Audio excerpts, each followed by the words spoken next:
তিনিদিনীয়া বৰ্ণাঢ্য কাৰ্যসূচীয়ে বিশ্বনাথ জিলাৰ অন্তৰ্গত পূব গহপুৰ বাথৌ ধৰ্ম মহাসভা অনুষ্ঠিত হৈছে গহপুৰ মহকুমাৰ মধ্য সোণাপুৰত।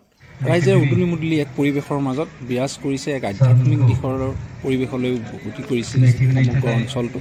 খুব ভাল লগা পৰিৱেশে বিৰাজ কৰিছিল, লোকে লোকাৰণ্য হৈ পৰিছিল সমগ্ৰ পৰিৱেশটো। বিশ্বনাথ জিলাৰ লগতে বাহিৰৰ কেইবাখনো জিলাৰ বাথৌ ধৰ্মাৱলম্বী তেওঁলোকৰ প্ৰতিনিধি আহিছিল। তেওঁলোকে আধ্যাত্মিক দিশত সাৰুৱা মন্তব্য ৰাখে। পুৱাৰ ভাগত 15খনকৈ ধৰ্মধ্বজা উত্তোলনেৰে তেওঁলোকৰ দিনটোৰ কাৰ্যসূচী আৰম্ভ হয় আৰু পৰৱৰ্তী তেওঁলোকৰ যি মূল সভা, সেই মূল সভাত বহুকেইগৰাকী বিশিষ্ট লোকে অংশগ্ৰহণ কৰে আৰু এই সভাতেই গহপুৰ সমষ্টিৰ বিধায়ক উৎপল বৰা ডাঙৰীয়া উপস্থিত থাকি আধ্যাত্মিক দিশেৰে পৰিপুষ্ট এক ভাষণ ৰাখে।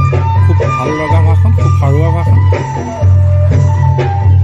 সহস্ৰাধিক ভক্তপ্ৰাণ ৰাইজৰ উপস্থিতিত কেইবাটাও বাগৰুম্বা নৃত্য প্ৰদৰ্শন কৰা অনুষ্ঠানটোত বিধায়কগৰাকীয়ে নিজকে ৰাজনীতিক ব্যক্তি হিচাপে যদি আধ্যাত্মিক দিশৰে পৰিপুষ্ট হয়, তেনেহ'লে এখন নিকা সমাজ সৃষ্টিত ই যথেষ্ট গুৰুত্বপূৰ্ণ অৰিহণা আগবঢ়ায় বুলি মন্তব্য ৰাখে।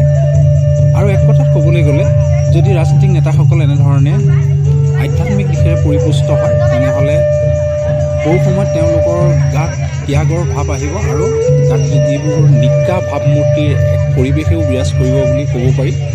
আচলতে এক ভাল লগা পৰিৱেশ। যাৰ হ'ল আজিৰ দিনটোত গুজৰাটৰ এগৰাকী ব্যক্তি আৰু গহপুৰৰ বড়োসকলৰ জোঁৱাই বুলি ক'ব লাগিব হৰিশ পুত্ৰ ডাঙৰীয়া, তেওঁলোক আজি সহস্ৰাধিক লোকক নিয়ৰ ভাগত আপ্যায়ন কৰে।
তেওঁলোকৰ লগত যেতিয়া জ্ঞান বৰ্ধনৰ কাৰণে কথা পাতো আৰু তেতিয়া নিজকে সৌভাগ্যৱান বুলি ভাবো যে আমি এটা নিৰ্দিষ্ট গতিত ৰাজনৈতিক ব্যক্তিসকলে আমি আগবাঢ়ি যাওঁ। কিন্তু এগৰাকী ৰাজনীতিকৰ বিভিন্ন ধৰণে জ্ঞান থকাটো উচিত। সমাজ জীৱনত এজন ৰাজনৈতিক ব্যক্তিয়ে সমাজখনক আগবঢ়াই লৈ যাবৰ কাৰণে, সমাজখনক সৰ্বাংগীন বিকাশৰ কাৰণে আমাক আধ্যাত্মিক চিন্তাৰ চৰ্চাও লাগিব, ধৰ্মীয় মাৰ্গদৰ্শনো আমাক লাগিব, শিক্ষাৰ ক্ষেত্ৰত আমি আগবাঢ়িব লাগিব, ক্ৰীড়াৰ ক্ষেত্ৰত আগবাঢ়িব লাগিব, ঠিক তেনেকৈ সাংস্কৃতিক বিকাশৰ ক্ষেত্ৰতো আমি আগবাঢ়িব লাগিব। তেতিয়াহে আমি আমাৰ জাতি গঠন প্ৰক্ৰিয়াত, বৃহত্তৰ অসমীয়া জাতি গঠন প্ৰক্ৰিয়াত আমি ভাগ ল'ব পাৰিম। মই সেইকাৰণে ধৰ্মীয় অনুষ্ঠানবিলাকলৈ আহোঁ আপোনালোকৰ পৰা শিকিবৰ কাৰণে। আৰু বহি থাকোঁতে বাইদেউক মই কাণে কাণে সুধি আছোঁ, এয়া ফুল বাথৌ হ'ব নে বলি বাথৌ? বাইদেৱে কৈছে যে ফুল বাথৌ। আমাৰ সম্পূৰ্ণ আমি নিৰামিষ পদ্ধতিৰে আমি ফুলত আমাৰ, মই জানো যে আমাৰ ইষ্ট দেৱতা হিচাপে আমি সিজু গজক প্ৰাৰ্থনা কৰি এই পূজাভাগ আমাৰ কৰা হয়। এই ধৰ্মীয় বাথৌ ধৰ্মাৱলম্বী লোকসকলে প্ৰকৃতিক পূজা কৰাৰ বিধান আছে, যে প্ৰকৃতিৰ অবিহনে, প্ৰকৃতিৰ আশীৰ্বাদ নহলে আমি মানৱ জীৱন লাভ কৰিব নোৱাৰো বা মানৱসকল আগবাঢ়ি যাব নোৱাৰো।